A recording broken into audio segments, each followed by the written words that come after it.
আসসালামু আলাইকুম, আমি ডক্টর ইমাম, আমি ফেসবি রেসিডেন্ট, ঢাকা মেডিকেল নিউরোসার্জারি বিভাগ।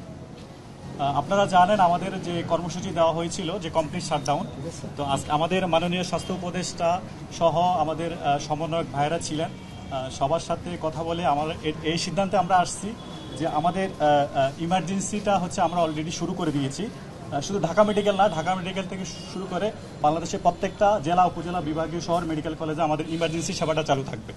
আমি এটা আপনাদেরকে নিশ্চিত করতে চাই, আমাদের ইনডোরে যে পেশেন্টগুলো ভর্তি আছে তাদের সেবা চলমান থাকবে এবং ইমার্জেন্সির মাধ্যমে যে পেশেন্টগুলো ভর্তিযোগ্য তারা আমরা হচ্ছে সেটা ভর্তি অবশ্যই চিকিৎসা আমরা করব। আইসিইউ, এইচডিইউ সবকিছু আমাদের সেটা চালু থাকবে, কিন্তু জরুরি সার্জারি যেগুলো আমাদের থাকবে সবকিছু আমাদের চলমান থাকবে।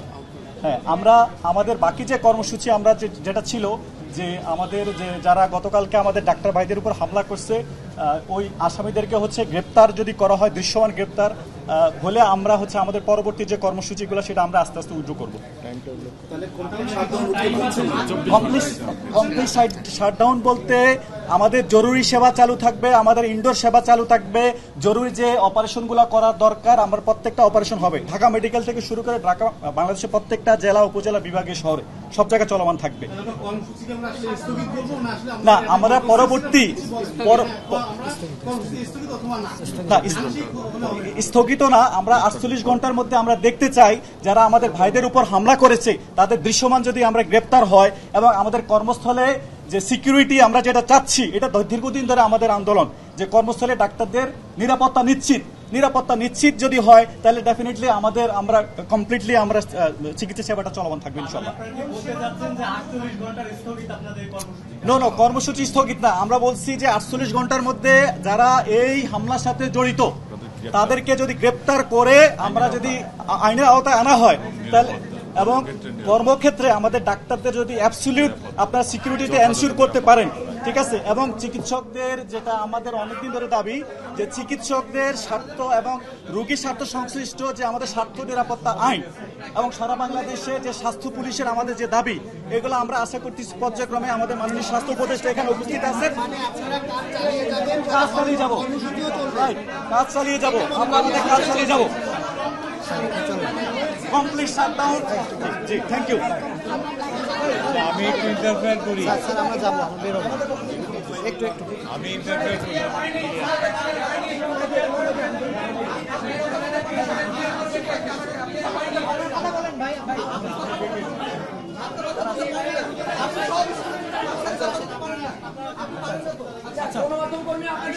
আচ্ছা,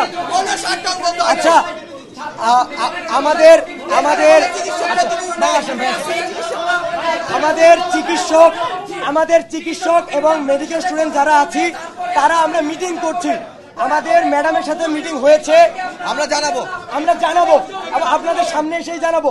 আমাদের কোনো প্রতিনিধি এই জায়গায় কোনো কথা জানায়নি, এটা আমরা জানাবো, প্রেস ব্রিফিং করবো, আমাদের লেখা হয়েছে, আমাদের আমাদের একটু সময় দেন। এইখানে যে ব্রিফ হয়েছে তা প্রশাসন, স্বাস্থ্য উপদেষ্টা তাদের পক্ষ থেকে, চিকিৎসক এবং মেডিকেল স্টুডেন্টদের পক্ষ থেকে কোনো প্রতিনিধির জায়গায় আসেনি, এমন কোনো ধরনের ব্রিফিং এখন পর্যন্ত হয়নি, হবে। আপনারা ধৈর্য ধারণ করুন, কয়েক মিনিটের মধ্যে আমরা আসছি। ধন্যবাদ।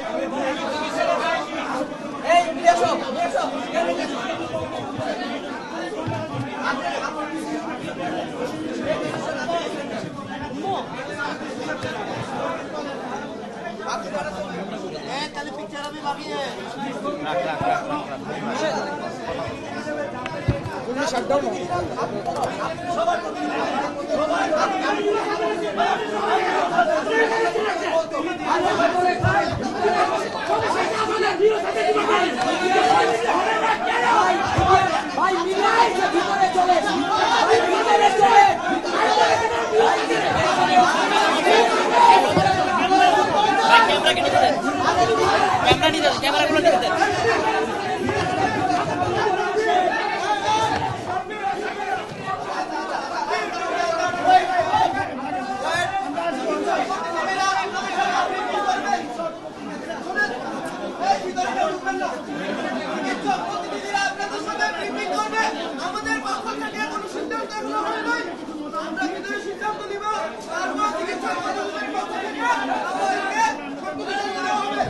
আমরা যারা প্রতিনিধিরা ভিতরে আমরা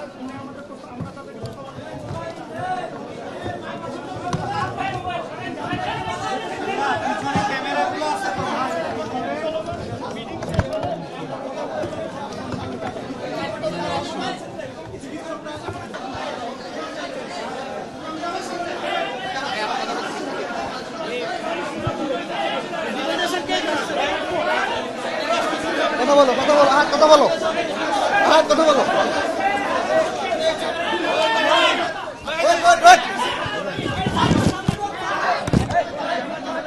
আচ্ছা সুমন স্যার আছে তো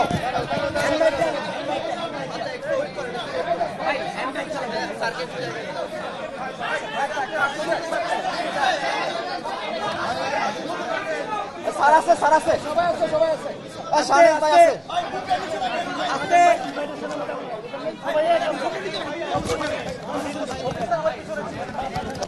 কথা বলো সবাইকে সালাম দিয়ে শুরু করো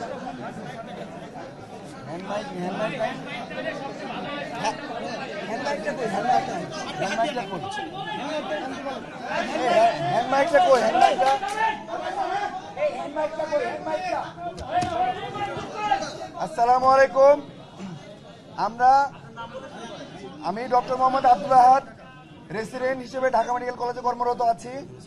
আমাদের যে ডক্টরদের কর্মবিরতিতে আমরা গিয়েছিলাম এবং আমাদের এখানে উপদেষ্টা মহোদয় এসেছিলেন এবং তার সাথে আমরা আজ 1 সেপ্টেম্বর ঢাকা মেডিকেল কলেজ হাসপাতালে স্বাস্থ্য উপদেষ্টার সাথে মিটিংয়ে যখন সারা দেশে জরুরি সেবা চালুর জন্য নিরাপত্তা চাওয়া হয়, তখন তিনি শুধুমাত্র বিভাগীয় হাসপাতালগুলোতে নিরাপত্তা দেওয়ার মতো জনবল আছেন বলে জানান।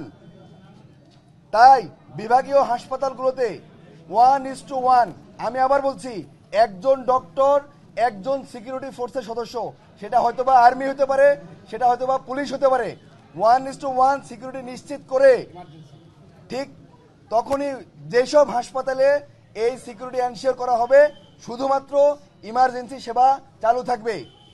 কোনো ধরনের রুটিন সেবা, আউটডোর সেবা চালু থাকবে না। শুধুমাত্র ইমার্জেন্সি অপারেশন হবে 1:1। যে কয়জন ডক্টর কর্তব্যরত থাকবেন ঠিক সেই কয়জন সিকিউরিটি ফোর্সের সদস্য যদি থাকে, যেই সব হাসপাতালগুলোতে, যেই সব মেডিকেল কলেজগুলোতে এই পরিমাণ জনশক্তি আমাদেরকে সিকিউরিটি দিতে পারবে, এই শর্তে আমরা ইমার্জেন্সি সেবা চালু করব। যতক্ষণ পর্যন্ত না এই সিকিউরিটি এনশিওর করা হবে ততক্ষণ পর্যন্ত আমরা ইমার্জেন্সি সেবা চালু করব না। যদি এখনই এনশিওর করা হয় আমরা এখন থেকেই ইমার্জেন্সি সেবায় ফিরে যাব এবং এটা শুধুমাত্র আগামী 24 ঘন্টার জন্য। আগামী 24 ঘন্টার মধ্যে যদি অপরাধীকে গ্রেপ্তার করে আইনের আওতায় এনে জনসম্মুখে ভিজিবল না করা হয় তাহলে আগামীকাল রাত 8টার পরে আবার এই শাটডাউন কর্মসূচি চলবে।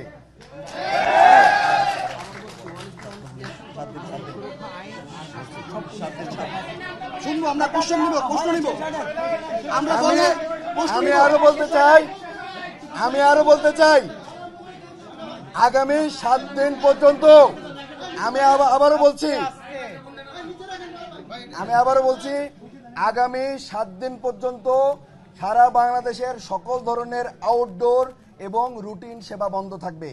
এই 7 দিনের মধ্যে আমাদের 2টা দাবি ছিল। এটা স্বাস্থ্য অধিদপ্তরের আন্ডারে স্বতন্ত্র স্বাস্থ্য পুলিশের নিয়োগ দিতে হবে এবং এইটা এনশিওর করতে হবে এবং আমাদের চিকিৎসকদের নিরাপত্তার জন্য চিকিৎসক সুরক্ষা আইন প্রণয়ন করতে হবে। এই 7 দিনের মধ্যে যদি আমরা এই 2টা সেবা পাই তাহলে আমরা আবার আউটডোর সেবা এবং রুটিন সেবায় ফিরে যাব। আদারওয়াইজ এই 7 দিনের মধ্যে যদি আমরা কোনো ধরনের কোনো সুরাহা না পাই তাহলে আমাদের এই আউটডোর সেবা এবং রুটিন সেবা বন্ধ থাকবে। শুধুমাত্র আমি আবার বলছি, আপনাদের কোশ্চেন হবে প্লিজ, আমি শেষ করি। আগামী 24 ঘন্টা পর্যন্ত ইমার্জেন্সি সেবা চালু থাকবে শর্ত সাপেক্ষে। শর্তটা কি?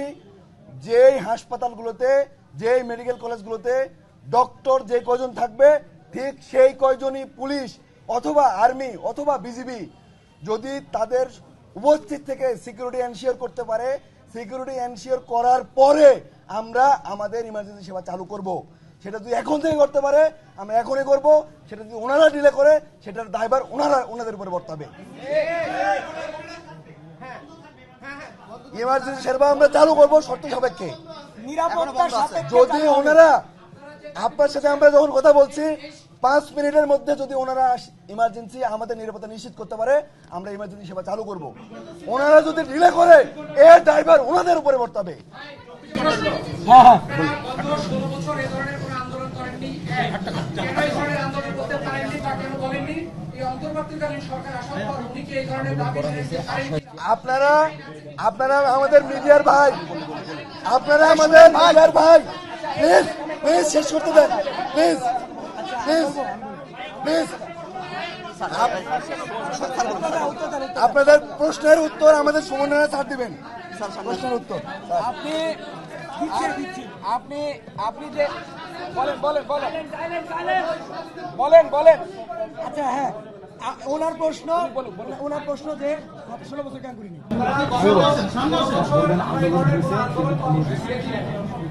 সরকার আছে দায়িত্ব নিয়েছে 15 থেকে 20 দিন। রাইট। তিনি কি এই ধরনের যে সাংবিধানিক যে বিষয়গুলো আছে, আইনি যে কাঠামোগুলো আছে, সেই কাঠামোগুলো কি এই সরকার করতে পারবেন কিনা সেটা কি আপনারা জানেন কিনা? সেকেন্ড হচ্ছে রোগীদেরকে জিম্মি করে এই ধরনের আন্দোলন কতটুকু যুক্তি? আপনারা ডাক্তাররা মানবিক দিক বিবেচনা করে আপনারা রোগীদেরকে জিম্মি করে এই ধরনের আন্দোলন কতটুকু যুক্তি হতে পারে সেটা একটু আপনি আপনি আমি বলি চিকিৎসাজনিত হামলা আমরাও নিন্দা জানাই। আমরা কষ্ট পেয়েছি, কিন্তু অসহায় রোগীরা যেন শিশুরা যেমন এনআইসিউ চিকিৎসা আছে, এসডিইউতে আছে। আমি আপনাদের এই এটা খুবই আপনার এই প্রশ্নটা খুবই যৌক্তিক। একজন ডাক্তার হিসাবে সার্বক্ষণিক ইমার্জেন্সি সেবা শুধু হসপিটালে না, সার্বক্ষণিক দেওয়ার জন্য আমরা কমিটেড। ঢাকা মেডিকেলের নিউরোসার্জারি ক্যাজুয়ালিটি ইমার্জেন্সিতে 24 ঘন্টা রোগীদের সার্ভিস দেওয়া হয়, সার্জারি করা হয়। শুধু আজকের না, সারা ইতিহাসের সব সময় এটা হয়েছে। আমরা সর্বক্ষণিক না ঘুমিয়ে রোগীদের সেবা দিয়েছি, নিজে না খেয়ে সেবা দিয়েছি, রক্ত দিয়ে সেবা দিয়েছি। এই রিসেন্টলি যে মব হয়েছে সেখানে কিন্তু আমরা 72 ঘন্টা একটানা শুধু সেবা নয়, টাকা দিয়ে, অর্থ দিয়ে, খাবার দিয়ে, নিজের রক্ত দিয়ে সেবা দিয়েছি। সেই ডাক্তার আমরা এখানে যারা আমরা সবাই আছি, আমরা সেই ডাক্তার। এখনো আমরা সেবা দিতে চাই, কিন্তু আমার কথা শুনেন আপনারা। গতকাল রাতের একটা ইনসিডেন্স, এটা আসলে ইতিহাস ব্রেক করেছে। বাংলাদেশ নয়, সারা বিশ্বের কোন ইতিহাসে যদি আপনি দেখাইতে পারেন যে কোন ইমার্জেন্সি ইনজুর্ড একটা পেশেন্ট, সে হসপিটালে ভর্তি, বাইরের থেকে বহিরাগত সন্ত্রাসীরা চাপাতির রামদা নিয়ে ওই রোগীকে মৃত্যু এনশিওর করার জন্য, মার্ডার করার জন্য ভর্তিরত অবস্থায় তাকে মার্ডার করেছে। এই রকম একটা পরিস্থিতি আপনি যদি কোনো ইতিহাসে দেখাইতে পারেন, বাংলাদেশে দেখাইতে পারেন, সারা বিশ্বের ইতিহাসে দেখাইতে পারেন, আমাকে বলেন। আগে আপনি বলেন। আগে আপনি বলেন, আপনি বলেন, আগে উত্তর দেন, আগে উত্তর দেন, জবাব দেন। আমরা তো জিম্মি করি নাই। আপনাদের প্লিজ, আপনাদের প্রশ্ন নেওয়া হবে, প্লিজ আপনাদের প্রশ্ন নেওয়া হবে। আপনি উত্তর দিবেন, প্লিজ আপনি উত্তর দেন। এবার শুনেন, আপনি উত্তর, আপনি একটা প্রশ্নের উত্তর শেষ করতে দেন। আপনি উত্তর দেন। আমি বলি জি, একমত। রাইট, বলেন বলেন বলেন বলেন। আমি আপনাকে দুটো প্রশ্ন করেছি। এক হচ্ছে অন্তর্বর্তীকালীন সরকার দায়িত্ব নিয়েছেন 20 দিন বা 15 দিন। এই সরকার যে সাংবিধানিক যে কাঠামো আছে, কাঠামো অনুযায়ী আইন বা এই দিকে আমি বলছি করেছেন, এই দাবিটা কতটুকু যৌক্তিক ওনার কাছে? এখন সেকেন্ড হচ্ছে আপনারা কি বলেছেন, ডাক্তাররা হচ্ছেন মানবিকভাবে সেবা দিচ্ছেন, ঢাকা মেডিকেল থেকে শুরু করে ডাক্তাররা মানবিক মানুষ। এই মানবিক মানুষগুলো যারা এই হিসাবে আসছে, তারাও কিন্তু মানবিকতার পাশে দাঁড়ানোর জন্য তারাও তাদের কাছে আসছে। আপনারা জিম্মি করে আন্দোলন করেন। আমি বলি, আচ্ছা আমি বলি, আপনার প্রশ্নের উত্তর বলি। এত প্রশ্ন করেন না, আপনি দুইটা প্রশ্ন করছেন, আমাকে উত্তর দিতে দেন। আপনার দুটা প্রশ্ন। আচ্ছা এই উত্তরটা দেখ স্যার, এই উত্তরটা দেখ, উত্তরটা দিতে দেন, উত্তরটা দিতে দেন। আপনি দুইটা প্রশ্ন করেছেন, এই দুইটা প্রশ্ন আপনি, আমি দুইটা প্রশ্নের উত্তর দিব আপনাকে। প্রথম যে প্রশ্নটা ছিল, এই ধরনের ঘটনা পৃথিবীর ইতিহাসে কখনো ঘটে নাই, বাংলাদেশে ঘটে নাই, এটা আপনি স্বীকার করেছেন। এটা সারা বিশ্বের মানুষ স্বীকার করবে। এরকম নিরাপত্তাহীনতায় একজন ডাক্তার কিভাবে নিজেকে অরক্ষিত রেখে ইমার্জেন্সিতে সেবা দেয়, সেই জন্য আমরা শুধু ডাক্তার না, রোগী নিহত হয়েছে, রোগী নিহত হয়েছে, ডাক্তাররা মার খেয়েছে, ভাঙচুর হয়েছে, এখানে আমার নিরাপত্তা কোথায়? আমি নিজেকে কি আমি আর এই একই সাথে ঘটনাগুলো দেখেন, সোহরাওয়ার্দী হসপিটালে সকালে, মুগ্ধা হসপিটালের বিকালে একই ধরনের নিটোরে ঘটনা। সারা বাংলাদেশে এভাবে ইমার্জেন্সিতে আক্রমণ করা হচ্ছে এবং ডাক্তারদের নিরাপত্তা শূন্যের কোঠায়, নেগেটিভ। আপনি আমার জীবনের নিরাপত্তা দিতে পারবেন? তাহলে আমি ইমার্জেন্সি সেবা দেব। বলেন, আপনি বলেন, বাংলাদেশের মানুষ বলুক, বাংলাদেশ সরকার বলুক, আমার জীবনের নিরাপত্তা দিবে, আমি ইমার্জেন্সি সেবা দেব।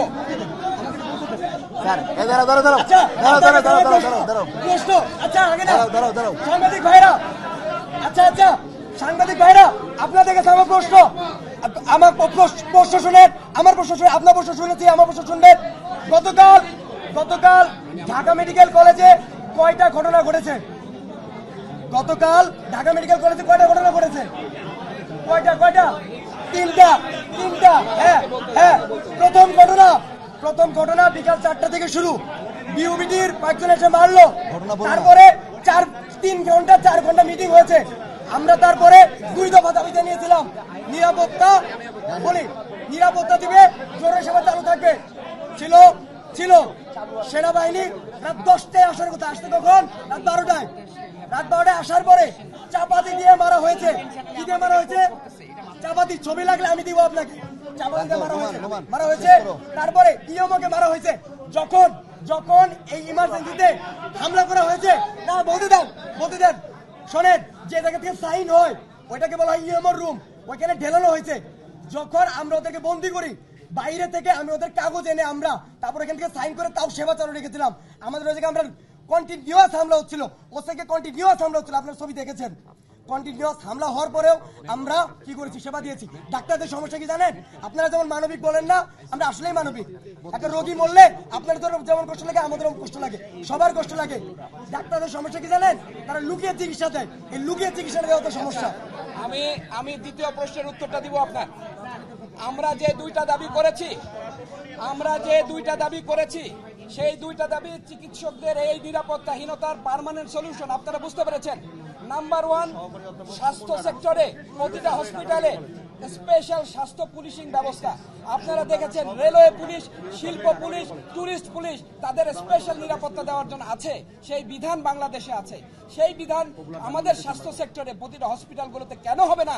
এতগুলো ক্যাজুয়ালিটিতে একই দিনে একই রাতে 3টা ক্যাজুয়ালিটি কেন সেটা হবে না? এই জন্য আমরা বলেছি 7 দিনের মধ্যে এই বিধান করতে হবে।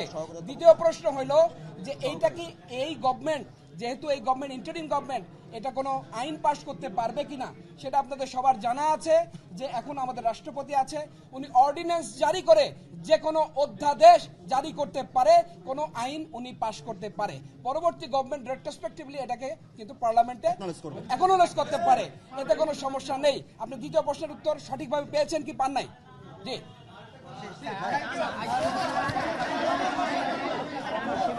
আর আরেকটা কথা বলি,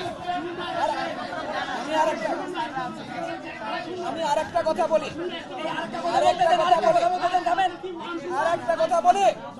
ঢাকা মেডিকেল কলেজ হসপিটালে, আমি একটা উত্তর দিব। ঢাকা মেডিকেল কলেজ হসপিটালে এইচডিইউ, আইসিইউ, ক্রিটিক্যাল কেয়ার সেবা এখনো চলছে।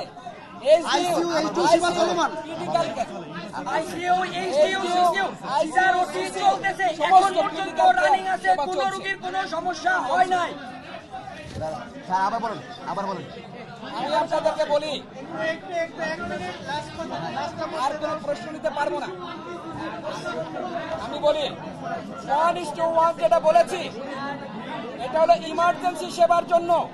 ঢাকা মেডিকেলের ইমার্জেন্সি ক্যাজুয়ালিটিতে কতজন ডাক্তার একসাথে কাজ করে আপনারা কেউ জানেন? 10 জন ডাক্তার কাজ করে, তো 10টা পুলিশ ওখানে দেওয়া যায় না? 10টা আর্মি দেওয়া যায় না? এটা 1:1 কোনো অবাস্তব সিদ্ধান্ত নয়, এটা ইমার্জেন্সি সেবা দেওয়ার জন্য। ধন্যবাদ।